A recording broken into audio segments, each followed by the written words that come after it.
Chief Sunday Igboho gan. Ìgbà tó need the attention ẹ̀. Tí ò dá wọn lóhùn, ṣé wọn lọ bá nlé? Ọlọ́run máa bá mi wò ẹ̀san o. Èdùmàrè á bá wa fún ẹ ní á jẹ́ kí mi ò mọrú abẹ́rẹ́ tí wọ́n ní ìdí sí ẹ̀. Tó lóríṣiríṣi injection abẹ́rẹ́ ló wà. Wèrè pọ̀ lÉkòó. Ẹ má fojú di àwọn èèyàn tẹ́ bá rí tán bá ń ṣe gànràn wọ́nranwọ̀nran o. Sign of wèrè náà ni o. Àfi k'Ọlọ́run ṣá bá wa ṣe kíni. K'Ọlọ́run bá wa fún wọn ní omi ìtura. Torí ọ̀pọ̀lọpọ̀ ènìyàn ni ò gbádùn. Ọ̀pọ̀lọpọ̀ ló sick. Don't come to Lagos. If you come to Lagos, my father is the owner of this Lagos. My mother owns this empire. Kí ló dé ṣe ya wèrè ni? Toyin Peperepe don't come. Kí ni ọ̀rọ̀ bàbá Ibeji, ìyá Ibeji?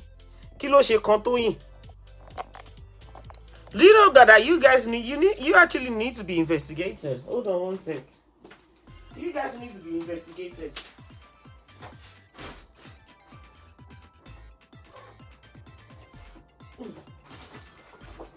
And I'll tell you why you need to be investigated, because you are really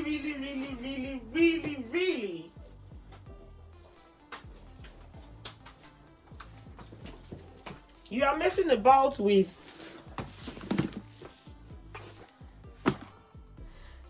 about with our judiciary system. You are. You guys are messing about with it. You go to the station, you lie on one person or two people for the same offense. Oni kí sister Jókòó Tádé má sọ̀rọ̀. Oni káwọn èèyàn má comment sọ́dọ̀ wọn. Show wa okay. How many people do you want to charge for the same offense? Kí ni wọ́n lọ ṣe nílé mo bọ̀? Ojúlọ̀rọ̀ wà. Ẹni mo ti relax irun mi. I'm all ready for our party. Party after party. Kí ni wọ́n lọ ṣe nílé onílé nígbà tó lọ sílé ìyá Esabod? Kí lẹ lọ ṣe ńbẹ̀? Why did you go to Esabod's house?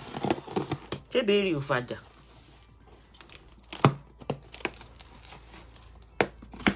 Kí lẹ lọ ṣe lè yewé?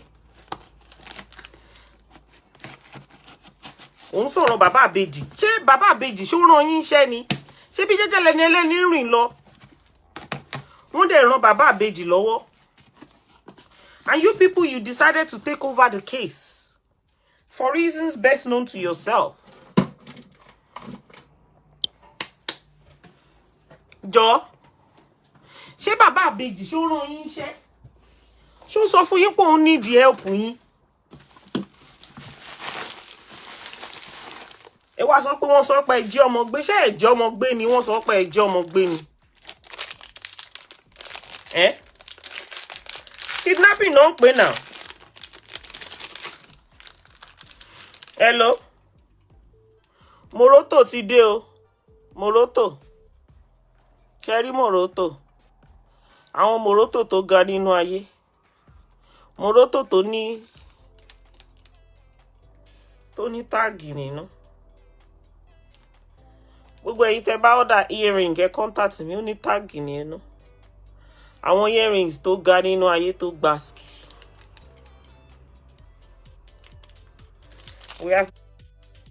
Sister Jókòó ló rán àwọn ọmọ. Tán fẹ́ rán àwọn ọmọ lọ́wọ́.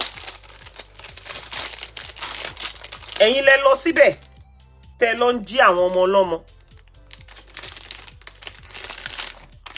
Mọ́ ìyá àti bàbá wọn lọ́wọ́. Ẹ lọ síbẹ̀ ẹ lọ ń jí ọmọ ọlọ́mọ mọ́ ìyá àti bàbá tó bí wọn lọ́wọ́. What can fa gbogbo rádaràda yẹn? Sister Jókòó wà Nàìjíríà. Ẹ rí nǹkan kan ṣe sọ́rọ̀ wọn.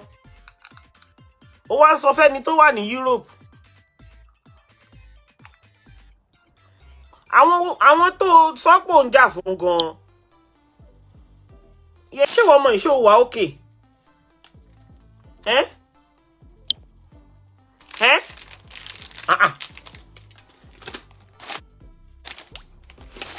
Mama, but don't come to Lagos, yo. If you come to Lagos. Ṣé bàbá ẹ ló lè kó ni? Wèrè ti jẹ́ ń ju earring gílẹ̀. Ṣé bàbá ẹ ló lè kó ni? Ta ló mọ bàbá ẹ gan lẹ́kọ̀ọ́? Ta ni bàbá ẹ gan náà? Ta ni popsi ọmọ yẹn? Mi ò mọ bàbá ẹ o. Earring wà moroto rè, mú ti ẹlẹ́kọ̀ọ́ ṣáàtì ẹ̀ ń bẹ̀ moroto tó gbanú ayé. Abẹ́ ẹ̀ máa ráwọn. Ẹ rí mo ti ṣerun mi. Ọkọ mi ó fọwọ́ pa.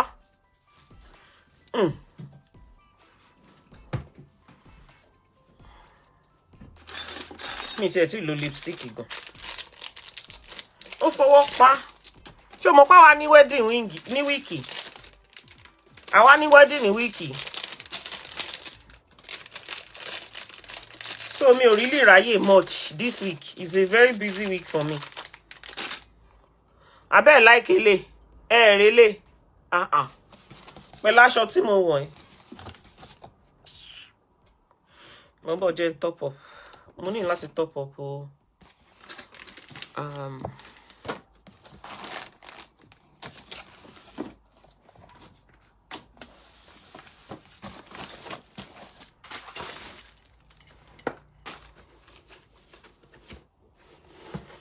Mo ní láti top up kí lorúkọ ẹ wà.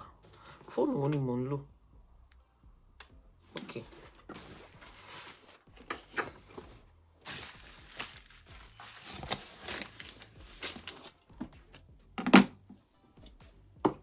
Where's my other phone, Seth? Mo ní láti top up post office. Mo ní fóònù mi wà. Don't come to Lagos. If you come to Nigeria, we will catch you. Àwọn ọmọ wèrè. Àwọn ọmọ kò lè níyàn. Okay, bí ni wọ́n ṣe wà.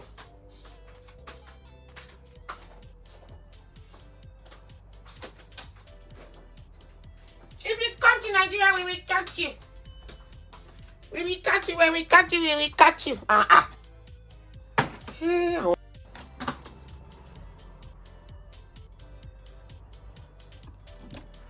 Ọlọ́run bá mi fún ẹ ní Ọlọ́run bá wa fún ẹ ní kí náà ti ń pè. Ọlọ́run bá wa fún ẹ ní ìwòsàn. Torí èmi ò mọ irú tá fẹ́ pé irú tó ń ṣe wọ ìbáyìí sí. Oríṣiríṣi ogun ló wà nínú ayé.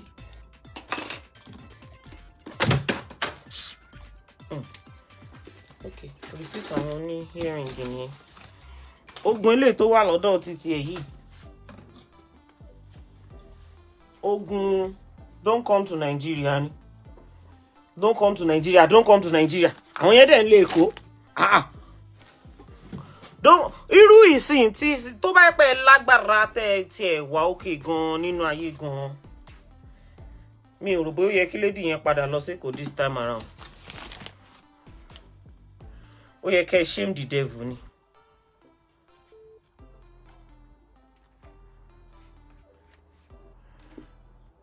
Ẹ bá wa share ètò yìí o. O donation share. Ó dà pé àwọn tó máa ń share wọ́n sì ń sùn lọ.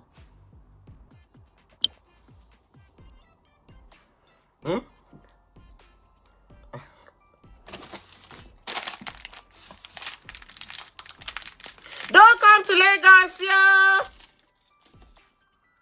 If you come to Nigeria, we will catch you. Ele no wow. Ele no wow. Àti ní àwọn ní new designs tó gba kíní tí mo fi máa ń ṣe dà. Ẹ jẹ́ kí n lo kíní. Ẹ jẹ́ ká fi sórí stand ká fi hàn yín.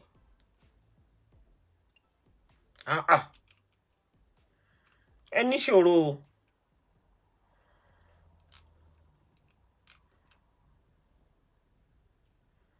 Má bẹ́tà kẹ́ lọ bẹ́lẹ̀ dà yín sọ̀rọ̀ kẹ́ lọ wá nǹkan gidi ṣe. Máa waste owó máa lọ sanwó fọ́lọ́pàá this sanwó fọ́lọ́pàá that. At the end of the day, iṣẹ́ burúkú tẹ́ fẹ́ ṣe kò ní jẹ́ ṣíṣe. Ẹ dẹ̀ ń sanwó ìyà káàkiri. You paying for this, you paying for that. and gbogbo nǹkan tẹ́ fẹ́ kò yọ.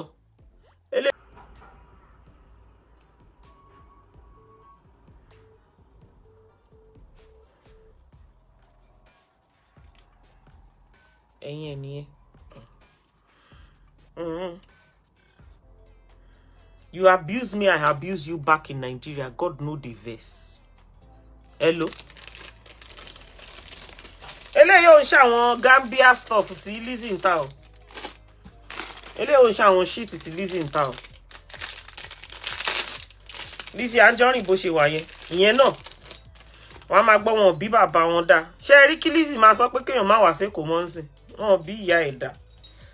Ńgbẹ́ pé ìgbà tó ń halẹ̀ mọ́ ìyá Ìbàdàn gbà yẹn. Ó bú ìyá Ìbàdàn fún jẹ padà. Ṣé rí kó rí nǹkan kan ṣe sí? Ẹ jẹ́ kán máa mú yín gọ̀. Kò sí kankan nu wọn bó ṣe wà yẹn tó lẹ́mìí. Kò sí kankan nu wọn tó mọ̀yàn.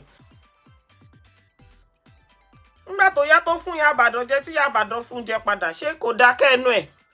Pọ̀ sókè ń bẹ̀ kó mú tiẹ̀lẹ̀ kó ṣàtẹ̀ ń bẹ̀ pọ̀ sókè. Nígbà tó yá ṣé kò gbẹ́nu ẹ̀ dákẹ́? You can't be threatening people. You know?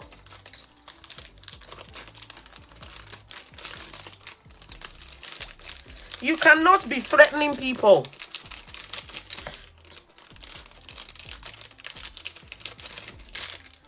You be threatening people.